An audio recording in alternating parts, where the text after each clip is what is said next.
Hi ವೀಕ್ಷಕರೇ, ಇವತ್ತು ನನ್ನ ಸೂಪರ್ ಡೂಪರ್ ಆದ ರೆಸಿಪಿ ಚಿಕನ್ ಶಾಮಿ ಕಬಾಬ್ ಒಟ್ಟಿಗೆ ಪಾವು ಮತ್ತು ಗ್ರೀನ್ ಚಟ್ನಿ.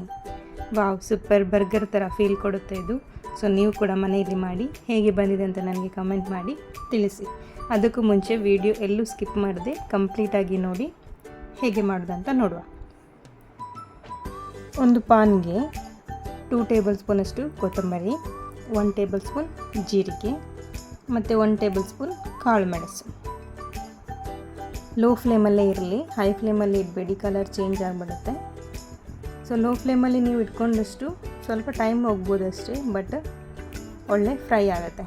2 ಚಕ್ಕೆ ಯೂಸ್ ಮಾಡಿದ್ದೀನಿ, 4 ಸಣ್ಣ ಏಲಕ್ಕಿ, 1 ದೊಡ್ಡ ಏಲಕ್ಕಿ ಮತ್ತು 3 ಲವಂಗ ಮತ್ತು ಚಿಕ್ಕ ಪೀಸು ಜಾವಿತ್ರಿ, 2 ಬ್ಲೇ ಎಲೆ ಅಂದರೆ ಲವಂಗದ ಎಲೆ, 3 ನಮ್ಮ ಬ್ಯಾಡಗಿ ಮೆಣಸು, ಖಾರಕ್ಕೆ 4 ಗಿಡ್ಡ ಮೆಣಸು. ಇಷ್ಟನ್ನು ಫ್ರೈ ಮಾಡಿಬಿಟ್ಟು ಮಿಕ್ಸಿಯಲ್ಲಿ ತರಿಯಾಗಿ ಪುಡಿ ಮಾಡಿಬಿಟ್ಟು ಇಟ್ಕೊಳ್ಳಿ. ತೀರ ಸಣ್ಣ ಆಗಬೇಕಂತ ಏನಿಲ್ಲ, ಚೆನ್ನಾಗಿ ಫ್ರೈ ಆದರೆ ಸಾಕು. ಮತ್ತು ಒಂದು ಕುಕ್ಕರಿಗೆ 500 ಗ್ರಾಮಷ್ಟು ಚಿಕನ್ ತಗೊಂಡಿದ್ದೇನೆ.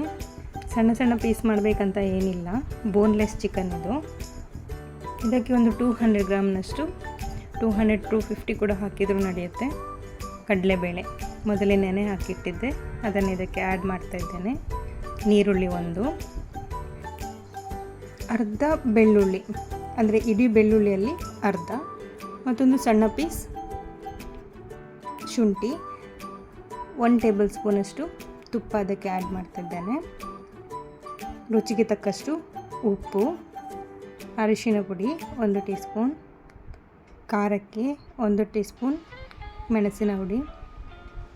ಮತ್ತು ನಾವೇನಿಲ್ಲಿ ಪುಡಿ ಮಾಡಿ ಇಟ್ಕೊಂಡಿದ್ವಲ್ಲ ನೋಡಿ, ಕಂಪ್ಲೀಟಾಗಿ ಪುಡಿ ಆಗಬೇಕಂತಿಲ್ಲ, ಅದು ಮಸಾಲೆ ತರಿಯಾಗಿ ಪುಡಿ ಆಗಿದ್ದರೆ ಸಾಕು. ಅದನ್ನು ಆ್ಯಡ್ ಮಾಡ್ಕೊಳ್ಳಿ. ಸ್ವಲ್ಪ ನೀರು, ಇದನ್ನು ಚೆನ್ನಾಗಿ ಮಿಕ್ಸ್ ಮಾಡಿಬಿಟ್ಟು ಕುಕ್ಕರಲ್ಲಿ ವಿಶಲ್ ತಗೊಳ್ಳಿ.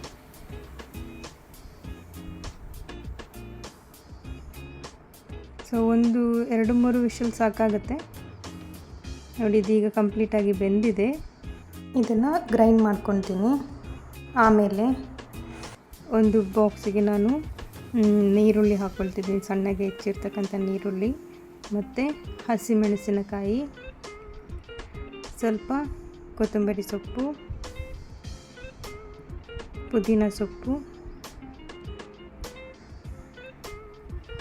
ಮತ್ತು ನಾವಿಲ್ಲೇನು ಬೇಯಿಸ್ಕೊಂಡು ಗ್ರೈಂಡ್ ಮಾಡಿ ಇಟ್ಕೊಂಡಿರ್ತಕ್ಕಂಥ ಪೇಸ್ಟ್ ನೋಡಿ. ನೀವು ತುಂಬ ನಯಸಾಗಿ ಕೂಡ ಗ್ರೈಂಡ್ ಮಾಡ್ಕೋಬೋದು, ಇಲ್ಲ ನಿಮಗೆ ಸ್ವಲ್ಪ ನಯಸ್ ಬೇಡ ಅಂದರೆ ಸ್ವಲ್ಪ ಹೀಗೆ ತರಿಯಾಗಿ ಕೂಡ ಗ್ರೈಂಡ್ ಮಾಡಿಬಿಟ್ಟು ಇಟ್ಕೊಳ್ಬೋದು. ಇದಕ್ಕೊಂದು ಮೊಟ್ಟೆ ಕೂಡ ಆ್ಯಡ್ ಮಾಡ್ಬೋದು ನೀವು. ಸೊ ನಾನಿಲ್ಲಿ ಆ್ಯಡ್ ಮಾಡಿಲ್ಲ, ಮಾಡಿದರೆ ಇನ್ನೂ ಚೆನ್ನಾಗಾಗುತ್ತೆ ನೋಡಿ. ಕಂಪ್ಲೀಟಾಗಿ ಇದನ್ನೆಲ್ಲ ಮಿಕ್ಸ್ ಮಾಡಿಕೊಂಡು ಈ ಥರ ರೌಂಡಾಗಿ ಕಟ್ಬಿಟ್ಟು ಇಟ್ಕೊಳ್ಳಿ. ಸೊ ಆವಾಗನೇ ಫ್ರೈ ಮಾಡಬೇಕಂತಿಲ್ಲ, ಫ್ರೀಸರಲ್ಲಿ ಸ್ಟೋರ್ ಮಾಡಿ ಇಟ್ಕೊಂಡ್ರೆ ಆಯಿತು. ಇದೀಗ ನಾನು ಇಟ್ಟಿದ್ದೇನೆ ನೋಡಿ, ಈ ಥರ ಬಟರ್ ಪೇಪರಲ್ಲಿ ನಾನು ಸ್ಟೋರ್ ಮಾಡಿಬಿಟ್ಟು ಇಟ್ಟಿದ್ದೆ. ಸೊ ಇಲ್ಲಿ ಇದಕ್ಕೆ ಬ್ರೆಡ್ ಕ್ರಮ್ಸ್ ಹಾಕಿ ಕೂಡ ನೀವು ಫ್ರೈ ಮಾಡ್ಕೊಂಡ್ಬಿಟ್ಟು ಇಟ್ಕೊಳ್ಬೋದು, ಬಟ್ ನಾನಿಲ್ಲಿ ಪಾವುಗೆ ಹಾಕ್ಕೊಂಡಿರೋದಕ್ಕಿಂತ ನಾನು ಹಾಕ್ತಾಯಿಲ್ಲ, ಹಾಗೇ ಫ್ರೈ ಮಾಡಿಬಿಟ್ಟು ಪಾವು ಒಳಗಡೆ ಇಟ್ಟು ರೆಡಿ ಮಾಡ್ಕೊಂಡಿದ್ದೇನೆ. 1 ತಿಂಗಳು ತನಕ ನೀವು ಹೇಗೆ ಸ್ಟೋರ್ ಮಾಡಿಬಿಟ್ಟು ಇಟ್ಕೊಳ್ಬೋದು. ಒಂದು ಪಾನ್ಗೆ ಸ್ವಲ್ಪ ಎಣ್ಣೆ ಹಾಕ್ಕೊಂಡ್ರೆ ಸಾಕು ನೋಡಿ. ನೀಟಾಗಿ 2 ಸೈಡಲ್ಲಿ ಫ್ರೈ ಮಾಡ್ಕೊಳ್ಳಿ.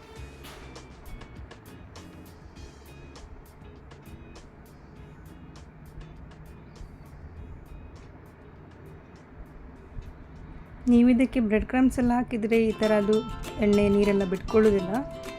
ಅದು ಕೂಡ ಒಂದು ಸಲ ನೆಕ್ಸ್ಟ್ ನಾನು ವಿಡಿಯೋದಲ್ಲಿ ನಿಮಗೆ ಹಾಕ್ತೇನೆ ಹೇಗೆ ಅಂತ ನೋಡಿ. ಇದೀಗ ಫ್ರೈ ಆಗಿದೆ. ಬನ್ನನ್ನು ಓಪನ್ ಮಾಡಿಬಿಟ್ಟು ಅದಕ್ಕೆ ಗ್ರೀನ್ ಚಟ್ನಿ ಮಾಡಿಟ್ಕೊಂಡಿದ್ದೆ, ಅದನ್ನು ಆ್ಯಡ್ ಮಾಡಿಬಿಟ್ಟು ಒಳಗಡೆ ನಮ್ಮ ಶಾಮಿ ಕಬಾಬ್ನ ಇಟ್ಟು ಸರ್ವ್ ಮಾಡಿದರೆ ನಮ್ಮ ಡಿಶ್ ರೆಡಿಯಾಗಿ ಹೋಗುತ್ತೆ.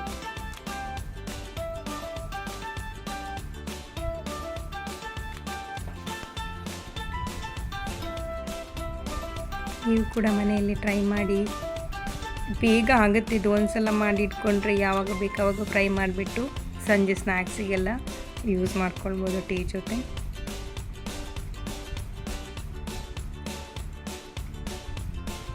ಒಳ್ಳೆ ಟೇಸ್ಟ್ ಕೊಡುತ್ತೆ ಇದು.